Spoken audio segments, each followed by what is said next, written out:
Hi, this is Chris Walker. Look, I'm actually kind of heated right now. We've all been conditioned to believe this one specific lie, that if you want the best, you've got to sell a kidney and drop $2 grand on a flagship TV. We're told that budget is just a polite word for compromise, but I just spent the last 3 days, 72 hours of real-world side-by-side torture testing staring at 2 screens. One of them costs as much as a decent used car. The other, it's sitting on Amazon right now for $600. And what I found? Honestly, it's going to make some corporate executives in suits very, very uncomfortable. We're talking about a $600 underdog that didn't just hold its own, it straight up embarrassed a $2,000 flagship in 3 areas that actually matter when you're sitting on your couch on a Saturday night. We're stripping away the AI, neural, super processor buzzwords today. This is about your hard-earned money and the truth the big brands try to bury in the fine print. But hey, before we break the internet with these results, do me a quick favor. Smash that like button and hit subscribe. We don't take golden review units from manufacturers, and we definitely don't take their money. Your support is literally the only thing that keeps this lab independent and my voice honest. All right, deep breath. Let's look at the data. So let's talk about the elephant in the room, the brand tax. If you walked into a Best Buy right now and told the salesperson you had $2,000 to spend, they'd walk you straight to the Sony section. And look, I get it. Sony has the heritage, the XR processor magic, and that beautiful, sleek Japanese engineering. But here's the problem. It's 2026. The world has changed. The tech that used to be NASA-level exclusive to flagship models has trickled down so fast it's practically flooded the budget market. Enter the Hisense U65QF. Now, I know what some of you are thinking. Chris, it's a Hisense. It's going to fall apart in 6 months, and the software is probably hot garbage. And honestly, 2 years ago, I might have agreed with you, but I've had the 55-inch version of this set in my lab for 2 weeks, and it has fundamentally broken the math of the TV industry. Let's look at the specs, but not the ones they print on the box. I'm talking about the real-world performance metrics we pulled. This budget TV is hitting over 1,000 nits of peak HDR brightness. For context, some of the $2,000 OLED flagships struggle to maintain 800 nits on a full-field white screen. When you're watching a movie like Top Gun Maverick and that sun is glinting off the cockpit, on the $600 Hisense, it actually makes you squint. It's visceral. On the premium flagship, it's accurate, sure, but it lacks that raw, high-octane energy that Mini LED brings to the table. But here's where the destruction really starts. Gaming. The U65QF features a native 144Hz refresh rate. Think about that. Most people are still playing on 60Hz or maybe 120 if they're lucky, but Hisense shoved a 144Hz panel into a $600 chassis. When I hooked up my PC and ran Cyberpunk 2077 at max frames, the motion was, well, it was disturbingly smooth. We measured the input lag at 4.6 milliseconds. That's not just good for a budget TV, that is world class. It's faster than most of the dedicated gaming monitors from 5 years ago. Now, I'll be honest with you, it isn't perfect. Nothing at this price point is. The software is where you start to see the cracks. This model runs the Amazon Fire TV OS. And look, if you love Alexa and you're already deep in the Amazon ecosystem, you'll be fine. But for the rest of us, it's a bit aggressive. You turn it on and you're immediately hit with ads for Prime Video shows you didn't ask for. It feels like the TV is trying to sell you something while you're trying to use it. And the menu navigation, it's snappy for now, but I've seen these Fire TV sets slow down after a year of cash bloat. Also, we have to talk about the panel lottery. When you buy a Sony or an LG flagship, you're paying for quality control. You're paying for a panel that has been vetted. With Hisense, especially at $600, there's a higher chance of seeing what we call the dirty screen effect, or DSE. On our unit, if you look really closely during a hockey game or a soccer match, you can see these very faint vertical bands. Most people, they'll never notice, but if you're a purist, it'll drive you crazy. But then you look at the price tag again. $589 on Amazon today. You could literally buy 3 of these for the price of one Sony Bravia 8 II and still have enough left over for a killer soundbar and a PS5 Pro. That is the flagship killer reality. You're getting 90% of the performance for 30% of the cost. The math just doesn't favor the big brands anymore. The Hisense uses a VA panel, which means the native contrast is great. Deep blacks, minimal blooming, but the viewing angles, they're tight. If you're sitting on the far end of the sectional sofa, the colors start to wash out. It's a me TV, not a whole family on Christmas morning TV. So before we move into the second and third products on our list, the ones that might actually be better for those of you with wide living rooms, I want to hear from you. Seriously, drop a comment below. What's the one piece of tech you're currently looking at, but you're too afraid to pull the trigger on because you think it's too good to be true? Or maybe there's a specific brand you want me to absolutely tear apart in the next video. I read all the comments, and your requests literally dictate what we test next in the lab. This channel is for you, not the brands. Okay, back to the value disruptors.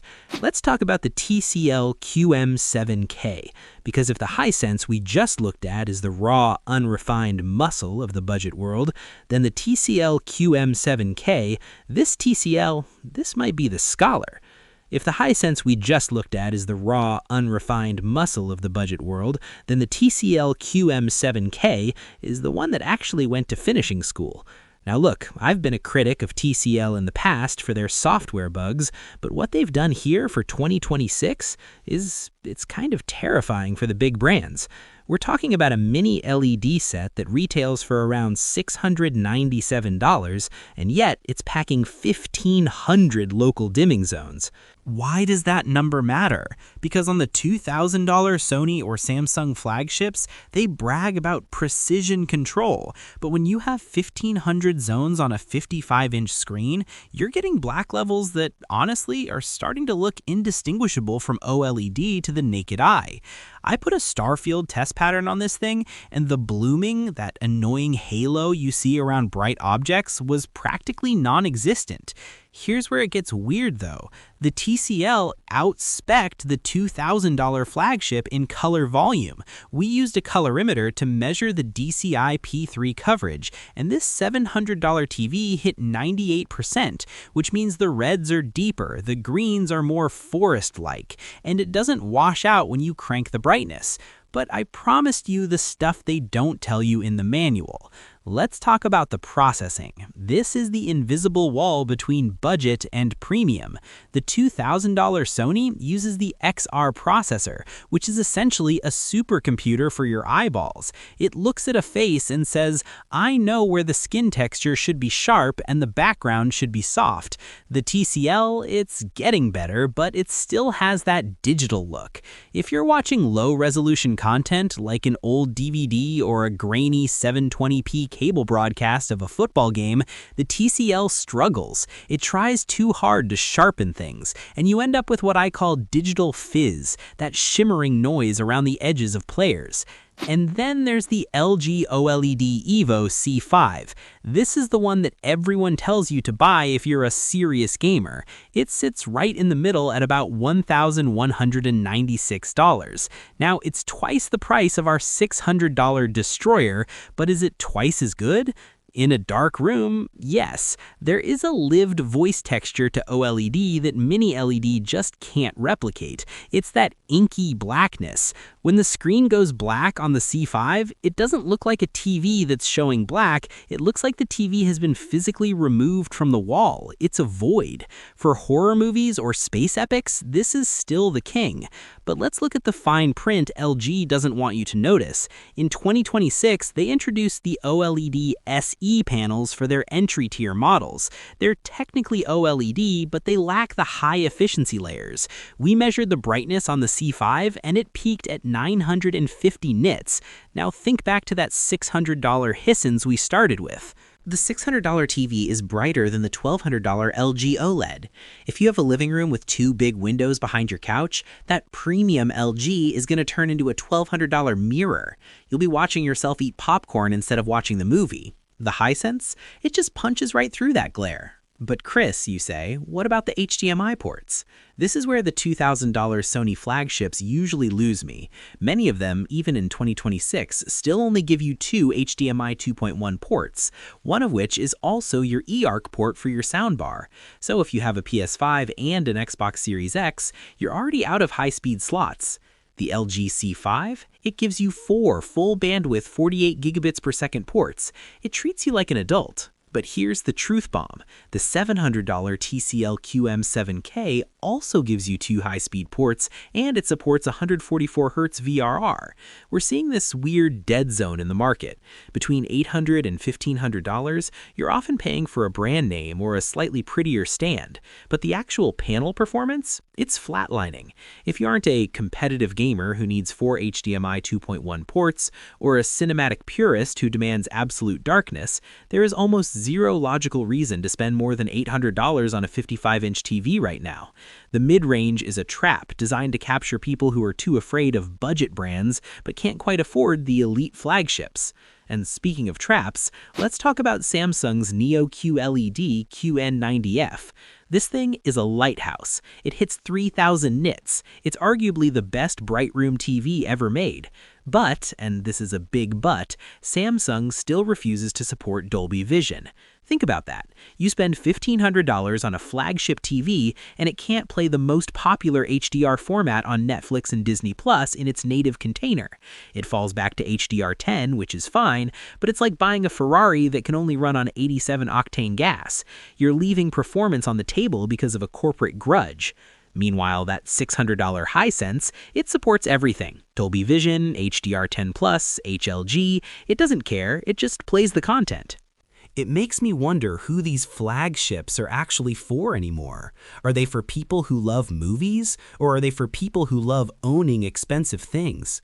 Look, I know what you're thinking. Chris, you're being too hard on the big brands, but I'm looking at the thermal data, the input lag numbers, and the nits per dollar ratio. The data doesn't have a brand preference, and when a $600 TV is out-brightening an OLED and matching a flagship for gaming latency, the old guard should be scared.